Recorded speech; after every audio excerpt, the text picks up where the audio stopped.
Geopolitics of Oil and Gas, Risks and Opportunities. Before we begin, I'd like to thank one of our sponsors, Chicago Bridge and Iron, or CB&I. They're the most complete energy infrastructure-focused company in the world and a major provider of government services. With 125 years of experience and the expertise of approximately 54,000 employees, CB&I provides reliable solutions while maintaining a relentless focus on safety and an uncompromising standard of quality. I'd now like to introduce Professor Bobby Cates-Garnick. She is Director of Fletcher's Energy, Climate, and Innovation Program. She's had an extensive career in the energy, environmental, and clean technology fields that has spanned both the public and private sectors. Professor Cates-Garnick has worked as a leading decision maker in state government and as an officer of a Fortune 300 utility company, the developer of a startup venture that became a premier national energy supplier, a management consultant in the energy and environmental fields, advisor to a major research university with a focus on clean technology, entrepreneurship, and innovation, and an adjunct professor of economics, amongst other professional achievements. Please help me in welcoming Professor Cates-Garnick.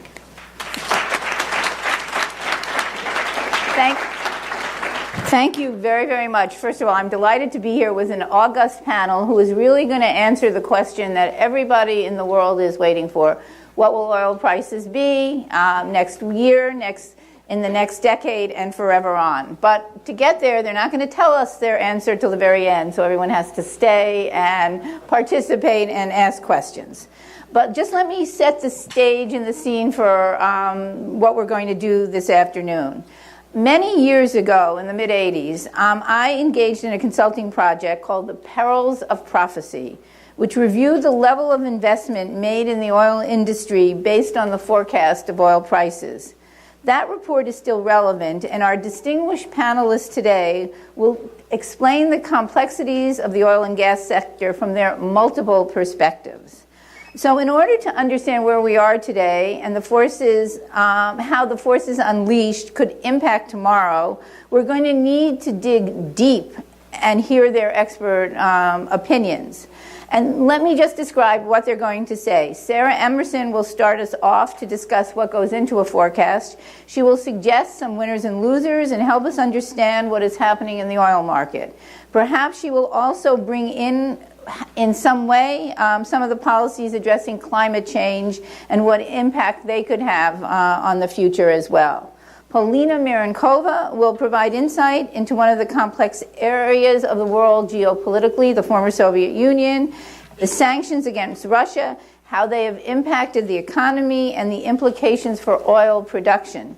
She will also discuss gas, the end of the commodity supercycle, and most importantly, it's going to happen here today in this room. She's going to provide insight into Putin's mind. So we're very excited that here at Fletcher this will happen.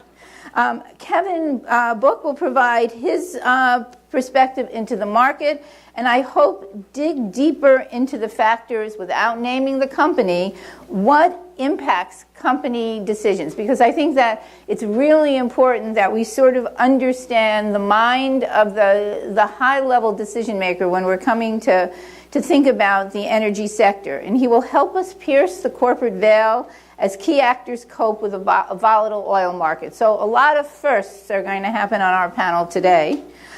What we're going to do is each panelist is going to make 10 minutes of remarks.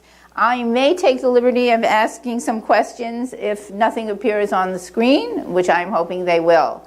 Now, because we're a little behind, I thought I would really dispense with the bios, except to say that we have 2 Fletcher graduates on the panel, Kevin and Paulina, and 1 interloper, Sarah, from a very distinguished school, from the SICE school. So anyhow, let our conversation begin with Sarah. Is this? Yes, I think that's easiest. Can you hear me? I don't have a very loud voice. Thank you, Bobby. It's a great honor to be here. Maybe I'm the black swan coming from SICE.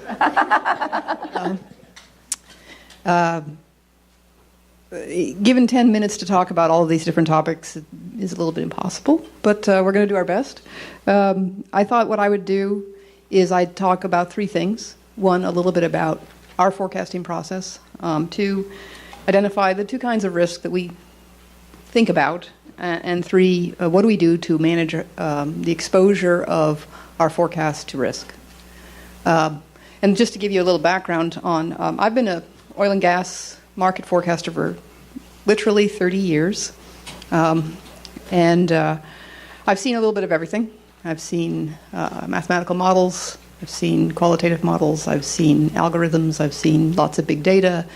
And at the end of the day, the forecasting techniques that I've developed at my firm have been really much more seat of the pants, because there is no secret sauce, there is no recipe, there's no easy way to forecast the future of pretty much anything. But I will say that you do still have to do it.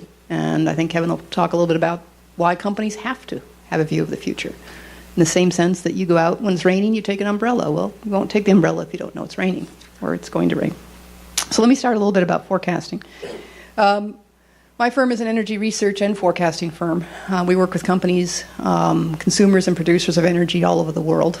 And our approach is very time intensive, it's very complicated. We basically look at, and I'll talk a little bit about demand first. We look at demand for, I'm going to talk mainly about oil because it's sexier, come on, than gas. I'm going to talk about, we look at oil demand growth in every country in the world for every petroleum product, for every sector. So it's an enormous amount of detective work. We look at all the variables that would affect these sectors and these products, whether it's economic growth, demographic growth, resource endowment, access to capital, costs of production, and of course policy, which of course is very important. Within policy, obviously you have to look at a lot of different kinds of policy, environmental policy, industrial policy, foreign policy, and so it's a lot of work. It's not an easy kind of, we don't sit down and just do a regression and have a number. It's a lot of bottom-up effort. In looking at, and we do the same thing both on the supply and demand for any kind of petroleum. But anyway, when you're looking at these kinds of data and you're digging and it's detective work, it's data mining, it's all of that. And we look at how the impact of that data impacts both the local market, the regional market, and perhaps the global market.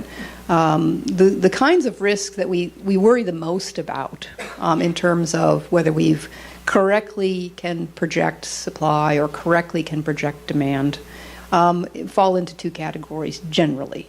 And one of them, of course, is policy risk. Will policymakers change policies? And you see that a lot in the energy sector. And the second one, of course, is what we like to talk about as geopolitical risk. Are there things happening in countries that will lead to instability, lead to war, lead to regime change, lead to conflict between particular groups within a country or across borders, et cetera? So those are sort of the two categories that we sort of try to keep track of. So my third point is really, well, how do we deal with that? Because sometimes you can see policy changes coming a mile away, but sometimes you can't. And to give you a good example, I've worked with a number of refiners around the world who have wanted to expand their refining business, and they have been surprised by changes not only in the demand for the fuels they wanted to produce, but also changes in the specifications and the quality and the emissions requirements of those fuels. And you'd be amazed how often they are surprised. So you have sometimes policy unfolds in a country like the United States, you can sort of see it coming. We have great political institutions, we have a great judicial system, we have all of the institutions to sort of see policy emerging. But in a lot of countries you can't always see that coming. And oftentimes what happens is policy is announced, it's discussed, it's promoted, but then it's not implemented. Another area where, getting back to how do we deal with these kinds of political risk is it's pretty simple, and that's doing your homework. We're organized geographically, so we have geographic experts who understand the country, the language, the culture, the political economy, and they do their homework. They work very hard to understand what's moving the country in what direction. And We look for ways to measure what Mr. Taleb would have called probably the fragility index, or what makes a country or a particular region in a country or a particular tribal group or a particular religious group, how do they contribute to fragility in this country? And you'd be surprised how much you can learn by studying. Well, you wouldn't be, because you're here at Fletcher. And so we use that to try to anticipate how our projections of supply or demand might change as a result of these kinds of developments. And you'd be amazed how many things you can actually understand in advance. And I'll give you a great example, because it's hit in the oil markets just recently, is you probably noticed in the spring of 2014, there was a lot in the newspaper about Saudi Arabia not wanting to cut production to support or lift oil prices, which were then beginning to trend down. Well, we were writing in early 2013 that this was likely to happen. And it's not because we have a crystal ball, but because if you studied the country and its needs and its requirements, you would have seen that the threat to market share from shale was actually existential, and there were reasons why they wanted, it was logical, you defend your market. And so it was really interesting to sort of be laying out this view and amazed that a lot of companies and a lot of the banks in particular just rejected the view, until actually the Saudi oil minister actually came to New York and sat down with the banks and said, hey, look, we really do need to defend our market share. So again, doing homework allows you to see the tea leaves. Now, you're never going to get it perfectly, ever, probably perfectly. But you'd be amazed at how much you can know and how much you can see trends moving in a certain direction. Certainly enough to advise companies who don't need a perfect forecast. I've never talked to a company who said they needed a perfect forecast. They need a threshold. They need to understand the threshold of price. And then the last thing I'll say is, I don't sit around worrying about the black swan. I really don't. It's an interesting concept. It may happen. But, business, especially American business, but international business, companies all over the world, they're dynamic, they're fast-moving, they're flexible. Maybe not every NOC is, but a lot of private companies are. And they adapt. So I'm going to stop there. I think that's my 10 minutes. It is. Perfect. Paulina.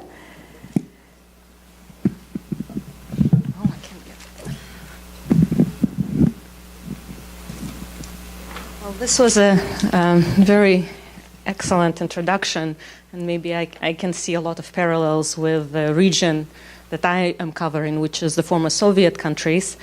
And right now, in terms of oil and gas, which is one of the most important sectors for the region, the two important questions and the factors that affected it have been the sanctions imposed on Russia, mostly by the United States and Europe, and then the dramatic drop in the oil price.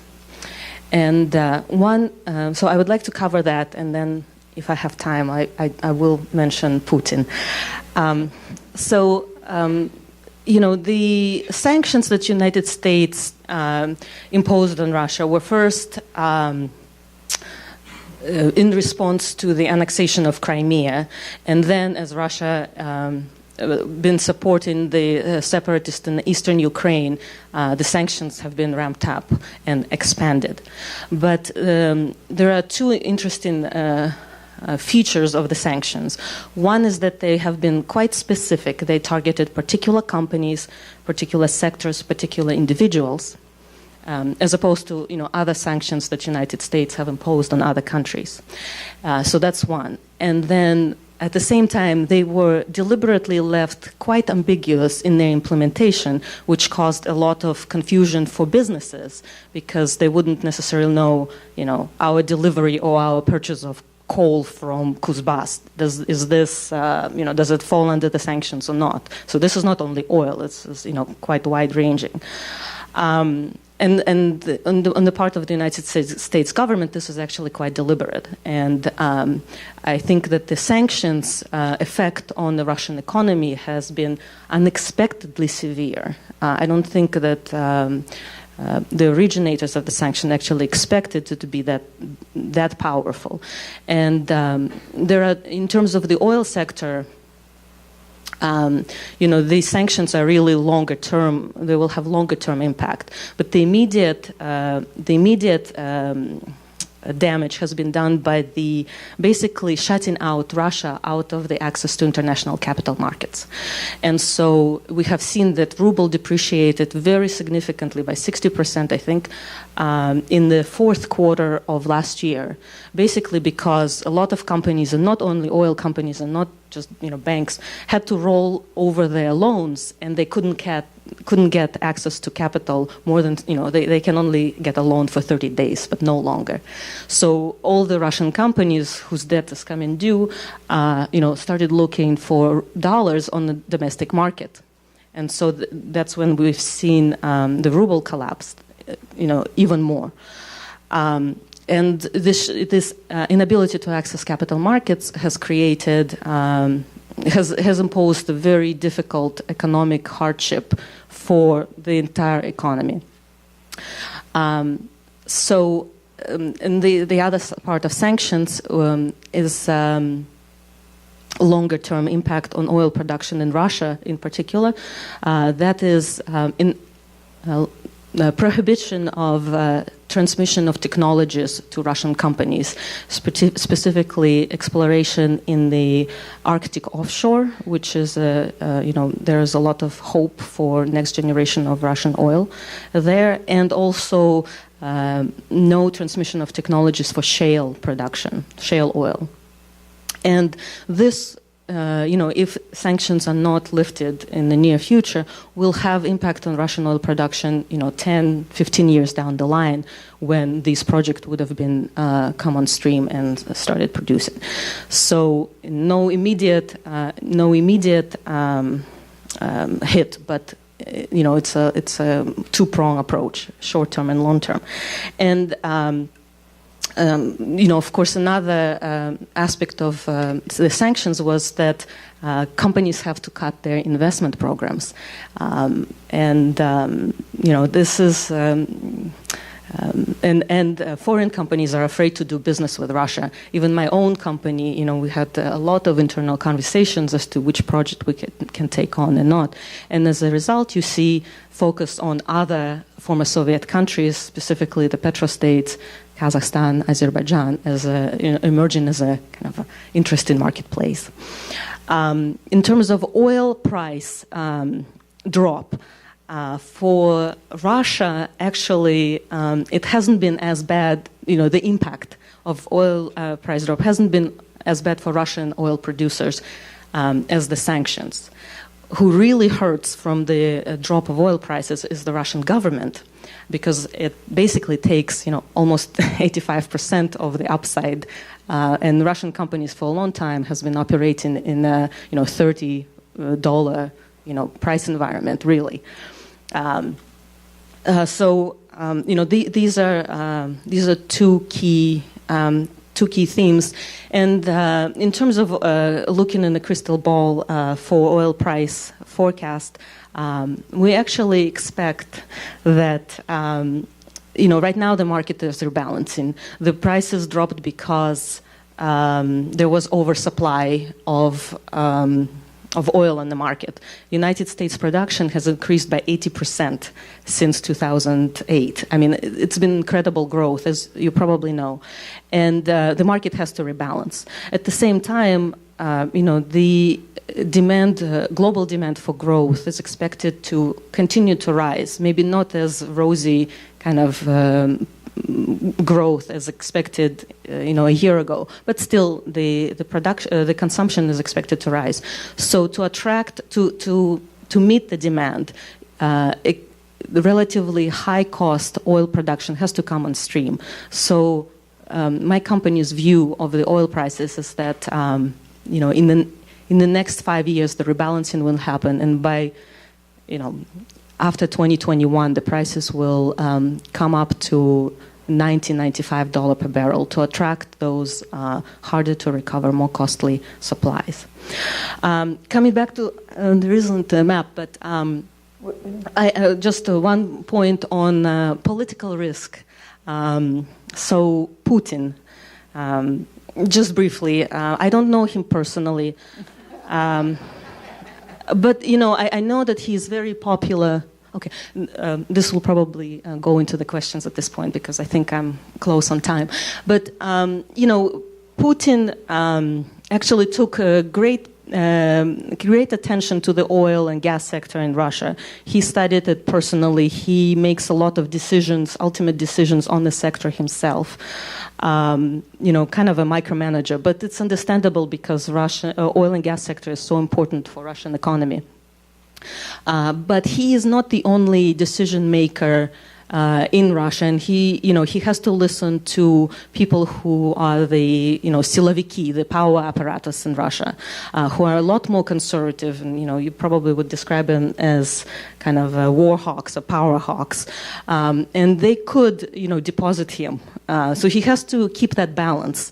He is quite unpopular abroad, but he is actually surprisingly very popular in Russia at the moment, although the economic woes will probably challenge that. So I'll stop here, but I welcome your questions. There's a lot to talk about. Right.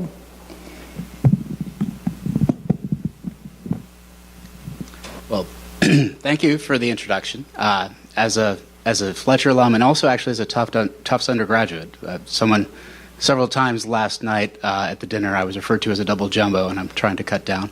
But it's always great to see student conferences generate this kind of attention.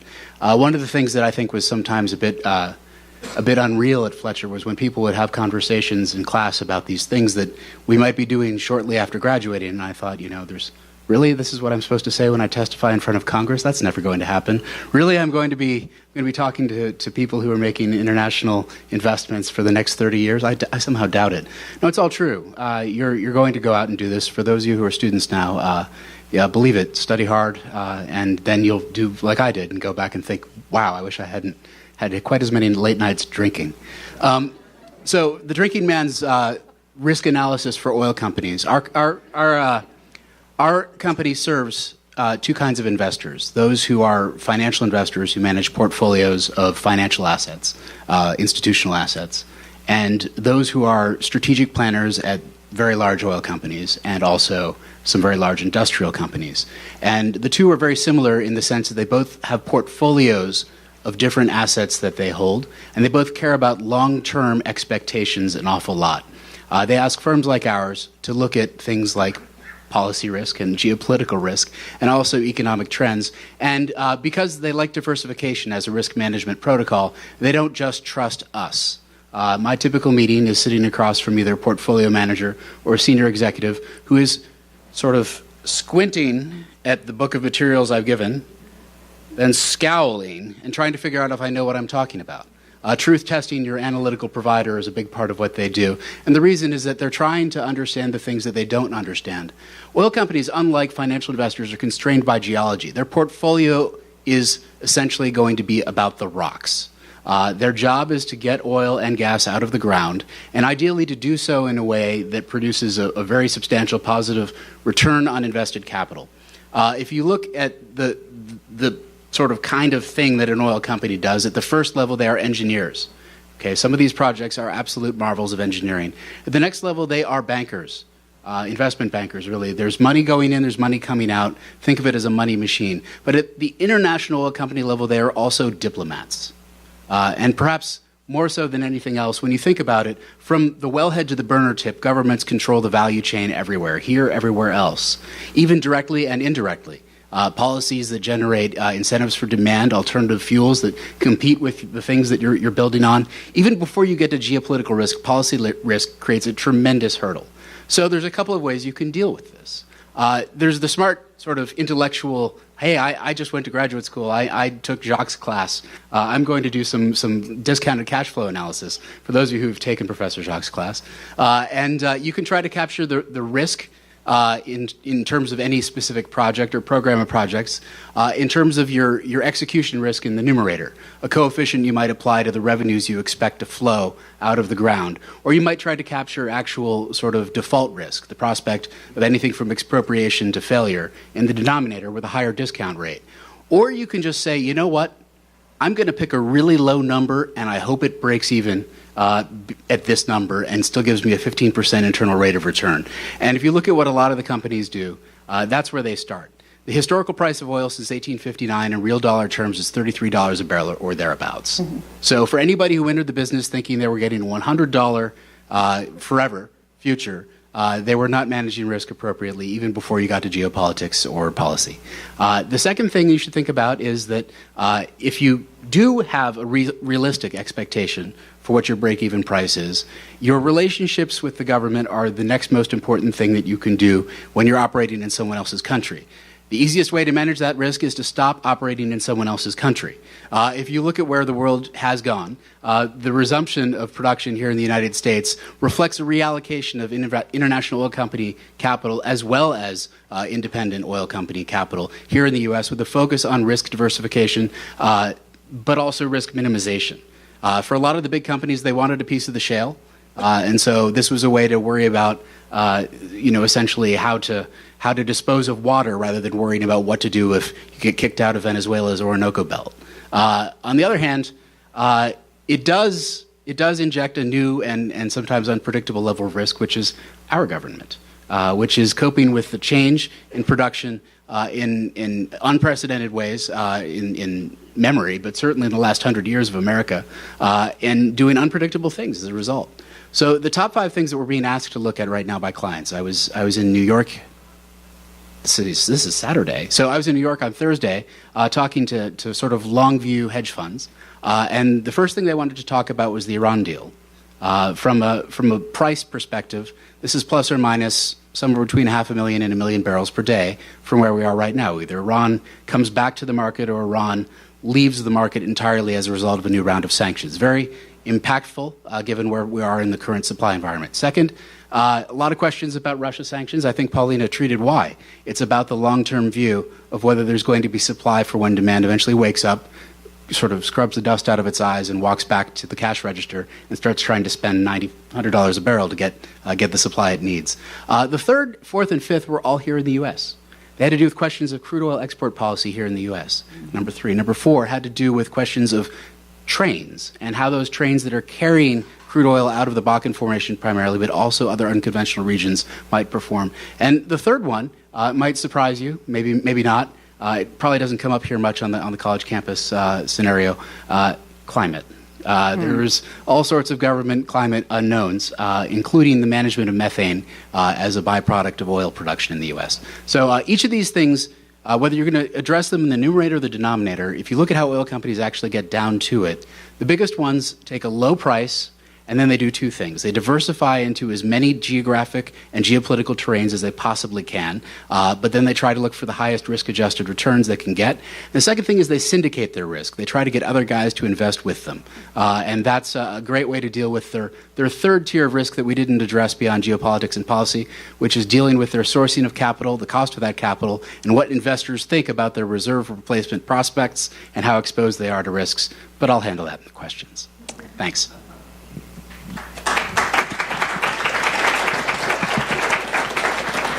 So we are going to ask, we have a whole group of very interesting questions, and I am going to take the moderator's liberty of moving us around a bit on this. So the first major question is, did OPEC make a mistake? I'd love to hear everyone's view on that question.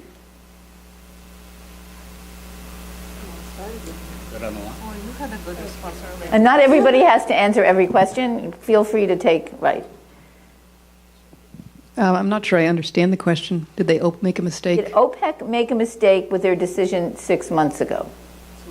In what way? Well, answer it however you find. Well, first of all, they have protected their price. Should the Saudis come out and have dominated the field? Well, first of all, OPEC is 12 countries, and they're not very uniform. OPEC is, I would argue, it's two different groups. It's a group of wealthy countries that have capital stashed away, and it's a group of countries that depend heavily on production and revenues. So if I'm Venezuela, I would say, oh, no, it was terrible. Can't believe we did that. If I'm Saudi Arabia or Kuwait or the UAE, I would say, yeah, this is the right thing to do, because the wealthy countries, and frankly, all of them wanted this to happen, but some couldn't afford to make it happen, is they all wanted to slow down shale. And so I think for the 6 months that have passed, it's a little bit more than 6 months now, I think it was a brilliant decision. Now, I'm not in Caracas. Obviously, some of these countries, it's really going to hurt. But I don't think you can say OPEC is some monolithic single voice at all. So that's how I would answer that. Kevin? So back to the drinking man's Cliff's Notes. OPEC's 12 countries, and Saudi wins ties, and 1 against 11 is a tie. Okay, so now for Paulina, sanctions are they weakening or empowering Putin's position in power? How would the sanctions affect Russian domestic policy holders in the mid and long term? Well, that's a good question. I think that one thing that's very clear is that there is a lot of emphasis right now on import substitution and on kind of internal, toughening the belt and, kind of readying to weather difficult times. I don't think this is, sustainable longer term. I think, in general, Putin's popularity, on one hand is has been greatly helped by increasing oil prices through 2000s, increasing standards of living in Russia, just kind of your general, I can go and spend my vacation in Egypt until the until the events in 2010, or Turkey, or now it's Thailand.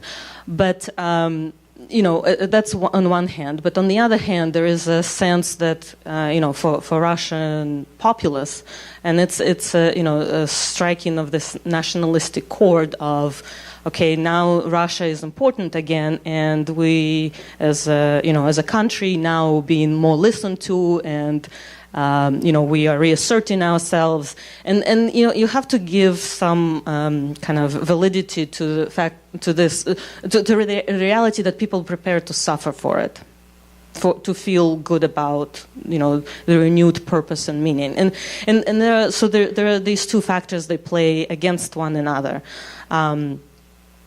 So of course, nowadays, I think if you listen to the media, there's also just incredible propaganda machine that's happening. So a lot of people who are, quite well educated and, have very reasonable views and, have traveled abroad, even they kind of, I can hear that their opinions changing and their views are becoming a bit more kind of reflecting the propaganda that the government puts out. So longer term, it's hard to say. I mean, my hope is that, the conflict can be somehow mitigated, and this is not going to get worse. Unfortunately, that's not really the trajectory we are on. I can also add that, Putin made inadvertent, well, actually, perhaps on purpose, but it seemed an inadvertent remark about his neighbor Kazakhstan. He said that, they haven't really been a real country. You might have heard it made quite a stirrance. And, the president of Nazarbayev, who is Kazakhstan's president, has always maintained a very good relationship with Russia. Actually, in the beginning, didn't even want Soviet Union to fall apart, and was looking for solutions to keep things together. he, had to make a very strong statement. Now next year I think they're going to be celebrating 550 years of Kazakh statehood. In light of the recent Crimean comments, Crimean annexation and Ukrainian problems, Russia is viewed with greater scare by its neighbors. So that's not a good path. But I don't really know where it's going to go. My hope is that rationality will prevail, but we know for sure Putin is not always rational. He sometimes is quite emotional and impulsive. So, yeah. Does anybody else on the panel want to add anything on that topic? Okay, well, we have three very critical questions that everybody seems to want answered. One has to do with the Arctic, one has to do with national oil companies, and one has to do with renewables. So I think I'm going to, first of all, ask the renewable question, because we really haven't talked about renewable energy. And I guess the question is, what is the impact of these prices on renewable energy? What impact does policy have? And what will it mean if we have a Republican Congress? So I'm bunching a whole group of questions together, but I'd really like the panel to talk about renewables and that perspective, since that also was a question that you've been asked in some form. So why don't we start with you, Kevin? Sure. So in 2005, I was conscripted to become an ethanol analyst. I had previously only consumed it for entertainment purposes, but I learned that actually we love our farmers first and best. And then if I didn't learn it in 2005, I learned it again in 2007 when the Congress decided that we needed 36 billion gallons of renewable fuel in our gasoline supply, which was on that trajectory at the time to be about 160 billion gallons by today. The idea was twofold. It was to fuel diversification and was also a climate and carbon mitigation strategy. The idea was to move us into more second-generation biofuels that would have lower carbon footprints and produce more energy independence and farm income along the way. Well, that was conveniently before the arrival of all of the oil that's come out of the ground here in the U.S. And I think if you ask Congress, would you make the same decision today, whether it was Republican or Democrat in charge, it would be very difficult to come to that conclusion. One thing that is clear is that the technology hasn't kept up with the aspirations that were in the law, and neither has gasoline demand. Gasoline demand has in fact declined, making it a zero-sum contest in the gasoline pool here in the U.S. between corn ethanol and renewable fuels from other origins, including the more green second-generation cellulosic biofuels. And at the current prices, none of them are actually in the money on an energy content adjusted basis. But ethanol is mandated, and that mandate is in law. The people who are protecting that mandate mostly are people in Midwestern states. Interestingly, in 2016, 24 of the 34 Senate seats up for grabs are Republican. And those 24 Republicans represent 70% of the U.S. ethanol capacity nameplate. So what do you think is going to happen to the mandate in spite of the fact that we have newfound supply and new lower prices? That's right, folks. I think you'll have Republicans defending it. It's certainly not eliminating the corn ethanol component. So what happens if we have $50 oil for the next 10 years? Well, first thing that might happen is the gasoline demand starts to rise again. And if that were to happen, there'd be more room for more ethanol. But it also means that it's a very tough environment to justify something that breaks even at $4 a gallon. Sarah. That was great. Here in the U.S., the one corollary I would add to what Kevin said about the situation in the U.S. is probably gasoline demand's not going to rise again. It's going to eventually get to a point where it's contracting. It's rising right now because prices are low, but as you're probably also aware, the automakers made a historic deal with the Obama administration to raise the fuel economy in 2016 model year, and then again in the 2022 model year and 2025 model years. So we're going to have a pretty dramatic change in our fleet fuel economy over the next 10 years. And when you start looking at our demographics and that adjustment, most likely within 2 to 3 years we will have declining gasoline demand. Diesel will still probably chug along with some growth because we have a lot of trucks carrying Amazon goods around. or maybe drones. I think it's the ethanol, I think, is a great example of political risk, the ethanol decision, because as Kevin said, when it was put together, the mandate was designed to essentially bring ethanol up to, say, 10% of gasoline consumption. But that required a projection by the government as to what gasoline consumption would be, and gasoline consumption did not reach that projection. So now you have a mandate for more ethanol than you can actually cram into the transportation system. I actually think there'll be some negotiation between the industry and the government to sort of not necessarily roll back, but perhaps reduce the corn component. Outside the United States, I think when I hear the word renewable, I actually think of the power sector. I think of wind and solar and other things like that. I think there's a lot of progress there because there are a number of countries who have, especially in Europe, have implemented emissions targets that will reduce coal use. To some degree, reduce fossil fuel overall.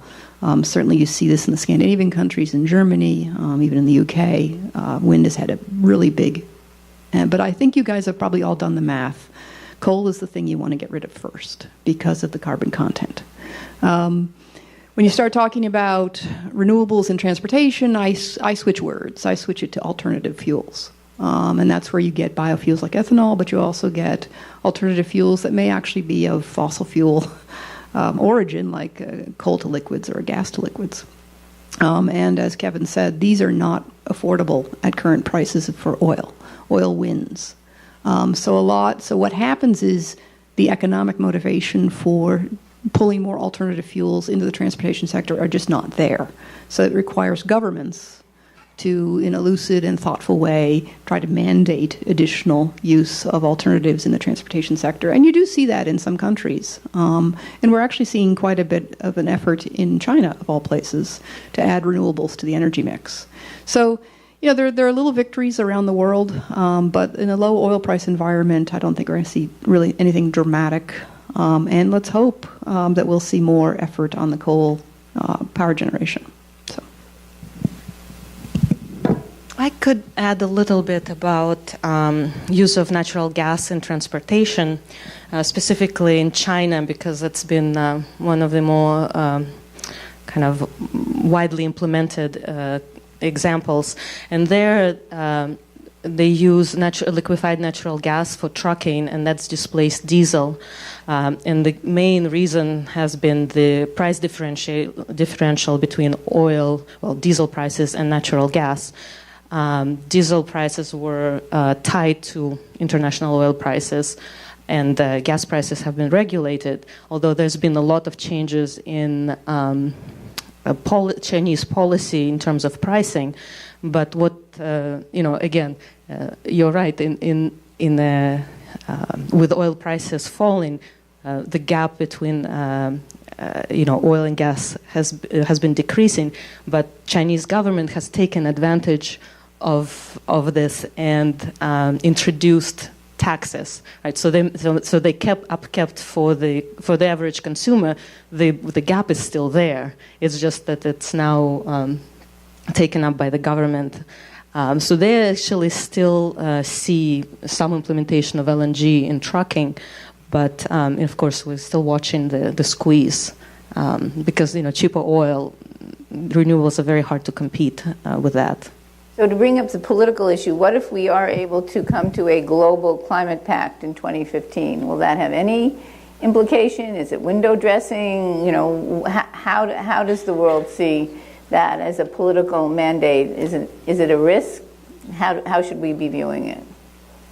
Yeah, there's a fashionable trend in climate policy, which actually appeals a lot, I think, to a financial investor, which is the notion that you can't extract a certain amount of carbon from the Earth's crust, combust it, and put it in the atmosphere without exceeding the tolerances to maintain a safe growth in carbon dioxide.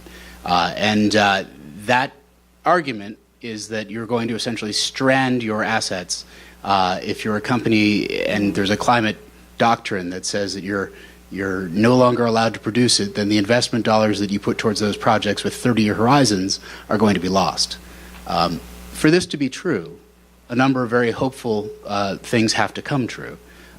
We've moved from the world. Right now, countries are introducing their intended nationally determined contributions, INDCs, which are the targets that they are setting for themselves in the context of the Paris negotiation. The INDCs are a very different sort of animal from the commitments that were included in the top-down Kyoto Protocol, which referred to its first commitment period.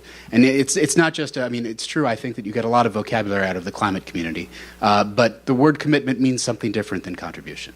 To harmonize these disparate national plans, there's going to have to be an equalization that could range anywhere from a total trade war, so border tariffs would equalize it, to steps towards a real treaty. And that might be a much longer path than one might think.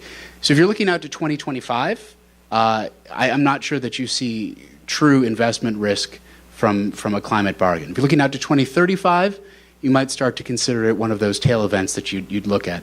At 2050, though, it might start to matter. You'd want to make that decision, though, later on. In terms of your exposure to risk, if you're managing for the investment horizon of somewhere between 1 and 5 years, which is where most of the people who are investing in the companies that are making these investments are looking, that reduces down to zero in present value dollars for risk. Anybody else on the panel? I probably shouldn't say this at a university. I don't think there'll ever be a climate treaty. I think environment is local. I think you can't get people to really get behind environmental protection until they see it impacting their backyard, their children, their environment right around them. And I actually think a global treaty is not where the energy should be spent. I think we should probably be generating more national effort. Again, coal is a great target here in the United States. And I've gone full circle on this. I mean, I thought a climate treaty was the right thing before Kyoto. And I'm now just watching how countries behave and how hard it is to actually get countries to live up to these contributions or commitments or whatever you want to call them. I think you have to go after this through, air quality, toxins, other things that people can get behind, individuals can get behind. Climate remains too abstract for the vast majority of humans. So. Do you have anything to add? Well, for the former Soviet countries, it's not that big of an issue. They actually honestly need to learn to recycle first. But, there are reasons for this. This is not that they don't necessarily care. It's just how things have evolved. But for Kazakhstan, for example, talking about unrealistic plans, they had, by 2050, half of the generation to be generated from renewables. Okay, right now, 70% is generated from coal, and it's cheap. It's their competitive advantage. It just some things are accepted as goals, but they are from the outset, they're not realistic. Here we are. So we don't have a lot of time left, and I don't know whether this is the expertise of the panel, but since we are sort of on this issue of the future, the Arctic has loomed large in a lot of people's questions. It's gotten to be a big question here. So will the Arctic become a source of tension or a basis of cooperation for energy exploration? If that's the topic that we're going to spend some time on, we can do it. If not, I have another question. So, Kevin. I don't want to be the only one answering. It's like the only one ordering dessert. Like you're all going to be waiting for me. Can we go now? So, or if I'm in, if you're in, but otherwise, no. Okay, so we're in for the Arctic. Yeah, I'm a member of something called the National Petroleum Council, which is an advisory board to the Secretary of Energy. And yesterday I was in Washington for the adoption. They voted on the adoption of their study of the Arctic. Mm-hmm. I'd actually recommend, I'm not sure what's been posted on the web yet, but I'd recommend it's out there. It may be out there. I saw something. Okay, so please, if you're interested in this issue and you're interested in sort of what industry has decided to recommend, they've got a number of points they've made. The Arctic issue is not looking very much like one of cooperation. Right now, you could simplify it down to one bowl, many straws, and who wants to be first. If you're looking at producing responsibly, though, that may not be the right way to look at it. The Arctic environment has produced a lot of environmental concern as a source of oil and gas, given the prospect of what could happen in a worst-case scenario. And so our regulators are taking a different view than, say, other countries' regulators, including some that you study. So we also have, in terms of the number of icebreakers and capable ships to be able to navigate and operate in that environment, a tiny fraction of Russia's fleet. So when you think about how well prepared we are to seize upon the resource, we're not very well prepared. When you think about the importance of the resource, it's extremely important. It's probably a quarter of the world's technically recoverable oil that's still out there. So is it going to be a huge source of competition among nations as we look for large fields in the next 15 to 20 years? Absolutely. What about from the Russian perspective? Well, I couldn't really comment very deeply into this, but I do know that for Russia this is a big, priority going forward in the next, 20 years. I think Russia expects to be quite aggressive in kind of staking its claim and claiming the territory and doing exploration. Now it's been quite a while, maybe 6 months. They drilled the first well, but to explore for oil. But the trouble, of course, is that with the lack of access to capital markets, with the lack of access to some of the excellent technology that only can come from abroad, this definitely kind of slows Russia down. But I think what we'll see is that they will look for other sources, turn into China, turn into Latin America, although not really good banking prospects there. But nonetheless, looking for other partners to shore up their cause. Sarah, do you have anything? I would just say that Arctic is way down the list. Okay, so now, as I said, we're going to give an oil price forecast, and then we will end our panel. Kevin? Oh dear. Whatever. I leave it to you. You can frame it however you want. Every so often I get the opportunity to go on CNBC in the morning for a show called Or be Squawk Box. quoted in the New York Times. If you've ever watched it, there's a guy named Joe Kernan who plays a character. I can't think he's really like this. But he's very similar to real traders on real trading desks, and I think that's why he's so appealing within the context of financial media. And last time I tried to tell him what I thought was going to happen, I was interrupted so many times, I feel weird being able to say it without interruption now. By the end of the year, we see between 52 and 62, unless something extraordinary happens. That's a 4Q average for Brent, which is the global price of oil. That extraordinary thing would be an OPEC cut. I think you would want to include this in your distribution of possible outcomes, but not assign it a very high probability. By the end of next year, mid-70s to mid-80s. So that's our range in the 4Q time horizon for 15 and 16. Oh boy. Okay, we're talking 15 and 16 then? Okay. Take you a long time. Well, just from supply-demand perspective, oil prices should probably be lower than they are today. But you have to understand that there's a almost like a floor under prices, which is what people in the press like to talk to as the risk premium. In other words, that there'll be a disruption somewhere, something will happen in Iraq or Iran or Saudi Arabia or Yemen, or more problems in Libya. So it's very hard to sort of see the price falling further and staying down there. And that's why everyone sort of hovers around this $50, $60 number. And I agree with Kevin. I think, we're probably going to be in the 50s for the rest of the year with maybe some volatility down. I think if you had real volatility, maybe you could get it down into the 40s. This is Brent now. But you sort of sit in that world because every time you get a fundamental story that is bearish, you have something happening that is politically bullish. And then in 2016, I think we're basically thinking prices are going to be in the 60s. 2017, maybe we can get back into the 70s.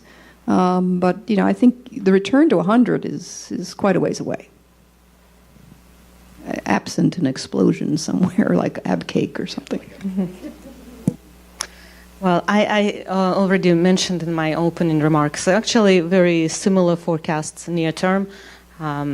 This is a forecast that's coming out of my company. I haven't really worked on it myself, but I can report to you. They expect a lot of volatility. I mean, I'll talk averages, but I guess the underlying assumption is that there's going to be a lot of volatility. And, United States became the swing producer. So that's where the production cuts are going to come from. And, United States still is increasing its production of oil. And I think we expect that until, the increases in incremental production is going to only level off mid this year. So, the team's forecast for price this year is in the low 50s. And then next year around 63. So very similar. And then, the rationale that I've been given is that, the prices will continue to rise with volatility up and down, but go up till, for another few years. And then there will be another kind of readjustment because, as prices go into the 80s or, even in the 70s, some of the marginal producers in the United States can come back in. Our analysis showed that at least 2/3 of, U.S. Shale producers are economical under $65 a barrel. So when you go into the 70s, you may see some of that oil coming back. And then, of course, we'll have to see what OPEC does and, how the rest of the global supply picture looks. But if everything kind of stays as is, then, there will be another rebalancing. And one comment I can make is that, although it's Saudi Arabia really that allowed for this, volatility, by not adjusting and not dropping its output. But longer term, they actually benefit from a stable oil price.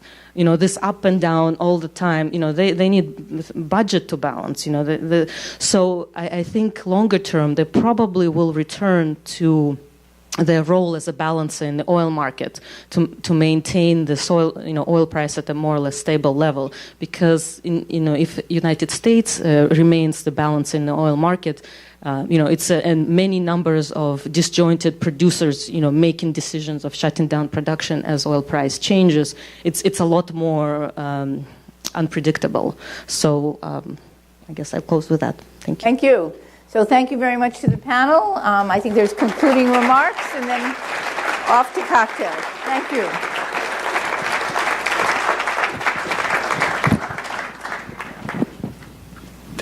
Thank you all. Again, a great panel, another great panel.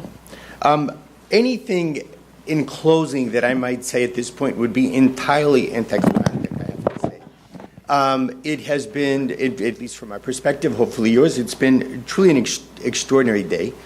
I want to do two things. I would like to reflect on briefly on the past, actually the last 6 months.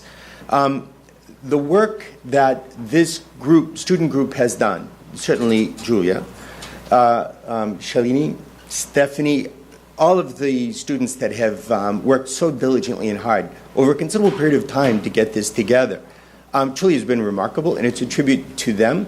And so I'd like to express my gratitude and thank them for all of that.